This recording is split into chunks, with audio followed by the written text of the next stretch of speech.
82-year-old pensioner has been fined £100 by the Borough of Windsor and Maidenhead Council for dropping a piece of tissue.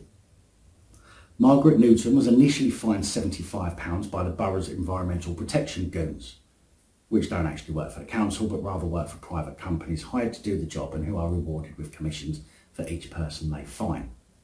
After she dropped a piece of tissue which she says was accidental and happened as she was trying to get keys out of her pocket. However, town bosses claim that they were satisfied that she did it deliberately. The goons warned Margaret that if she didn't pay the fine within 2 weeks, it would increase to £100, which is the same amount as she gets from her weekly state pension. Margaret's son, Mark, who was with her at the time, said, "We were just walking to the shop on Monday at about 12 p.m.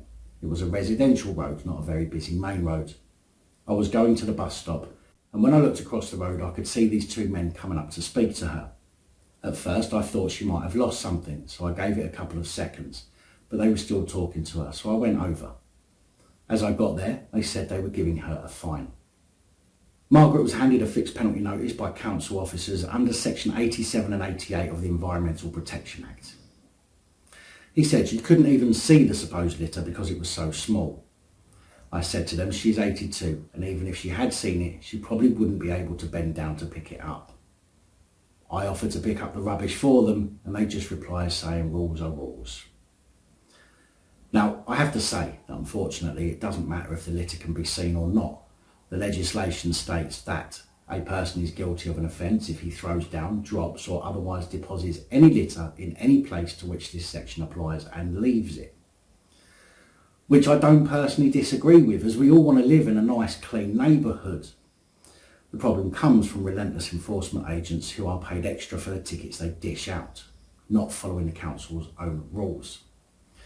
Accidental littering, for example, is not something for which you should be issued a fixed penalty notice for.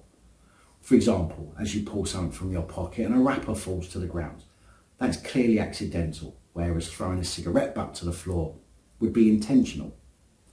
Enforcement agents are also told to give people a chance to pick up their litter before issuing a fixed penalty notice, and to only issue a fixed penalty notice if the person then refuses to pick it up. Again, this would be for clear accidental dropping of litter and not taking a leaflet from a street vendor, screwing it up and lobbing it on the floor, which again would be an intentional littering offence. In a DEFRA document entitled Local Environmental Enforcement Guidance on the Use of Fixed Penalty Notices, it clearly states under the section titled to issue or not to issue a fixed penalty notice. In the instances of a first offence, offer a warning and, or if an offence is committed, such as littering, ask the alleged offender to pick it up. But we rarely see this behaviour from enforcement agents because that high-vis jacket simply blinds them to the morality and decent approach and simply makes them see pound signs in their commission-based wage packet. Margaret's son Mark said, "I've told her not to pay the fine. I sent in an appeal, but I was told I couldn't do it on her behalf because of data protection." She's 82 years old and doesn't have a computer or an email address. How is she going to appeal that herself? It's 5 weeks before Christmas and all she gets is state pension. She lives on her own. A Windsor and Maidenhead Council spokesperson said, "We have reviewed the details of this case and we are satisfied that the tissue was dropped deliberately and that there was no attempt to place the tissue in a pocket bag or to pick it up following it being used." And I'd like to know how they can be so sure, seeing as enforcement agents with body cams don't turn a body cam on until they're approaching someone in most cases, and so it's very unlikely the so-called offence would have been caught on camera.